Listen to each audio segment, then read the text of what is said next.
Euh, je m'appelle Dr Kavo Chouini. Je suis la présidente nationale de la Conscience nationale en action.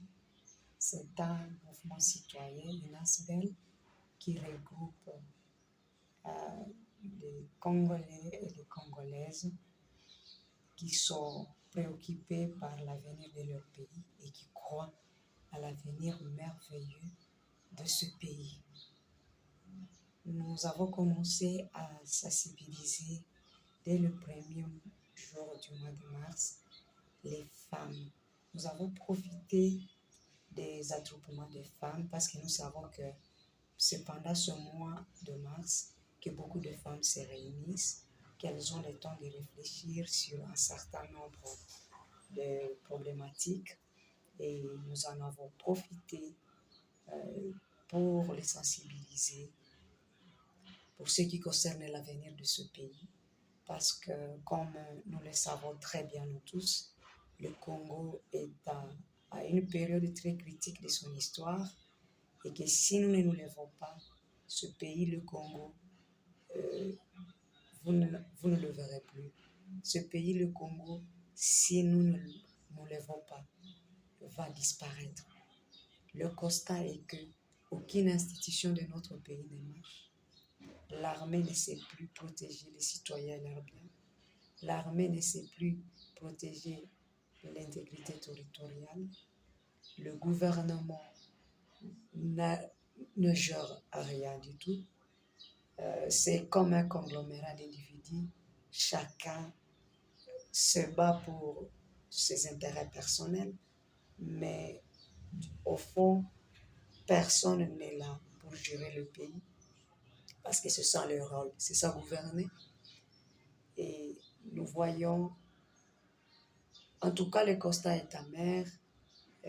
La police, l'éducation, les, la, le pouvoir législatif, le pouvoir judiciaire, toutes les institutions, aucune de ces institutions vraiment ne sont là pour le Congo.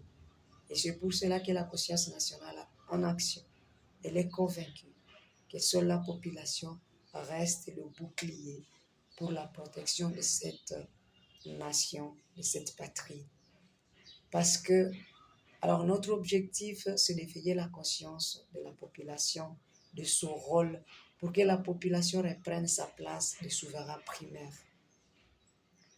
Une population éveillée par rapport à ses droits, une population courageuse, une population brave va obliger les gouvernants à pouvoir leur donner leurs droits.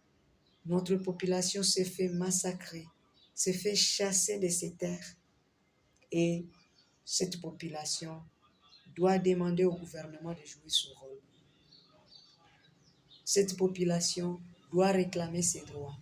Et c'est pour cela que nous sommes en train de sensibiliser les femmes pour que les femmes se constituent à Ligue de femmes braves pour pouvoir demander au gouvernement de jouer son rôle, de faire le lobbying pour ces populations qui errent dans les camps, pour ces populations qui sont chassées de leurs terres, pour ces populations qui sont massacrées. Nous sommes en train de sensibiliser les femmes pour qu'elles prennent le devant. Parce que quand les femmes s'élèvent, rien n'est impossible. Nous étions 20 organisations féminines à réfléchir sur la problématique. Et nous nous sommes attendus que nous allons chaque fois nous rencontrer chaque mois. Et le rendez-vous est pris pour le 30 avril du mois prochain. Nous avons pris quelques résolutions, décisions et recommandations. Et chaque délégué, chaque représentante, les représentantes de chaque organisation vont aller réunir, vont faire la restitution dans leurs propres associations et ils vont réfléchir sur la problématique du Congo, définir le vrai problème et ensemble, le 30, nous allons mettre nos réflexions en commun et nous allons voir comment nous pouvons marcher ensemble sur ce qui nous unit c'est le domaine commun de notre lutte pour pouvoir participer à la restauration de la paix à l'est de la République démocratique du Congo, participer à la protection de l'intégrité territoriale et participer à l'émancipation de cette nation, de ce peuple, et que nous ne puissions pas nous contenter seulement de quelques œuvres que nous faisons pour le développement, parce qu'en fait, le gros est à jeu et nous devons élever nos aspirations et nos ambitions. Nous ne pouvons pas laisser la lutte aux hommes. Nous ne pouvons pas penser que lutter pour l'intégrité territoriale, c'est seulement pour les hommes.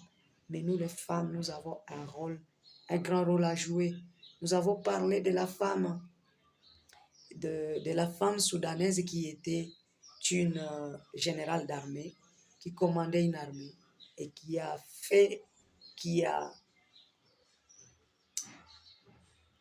arrêté Alexandre le Grand dans ses conquêtes du monde. Donc, celle qui a défié Alexandre le Grand, ce n'est qu'une femme africaine.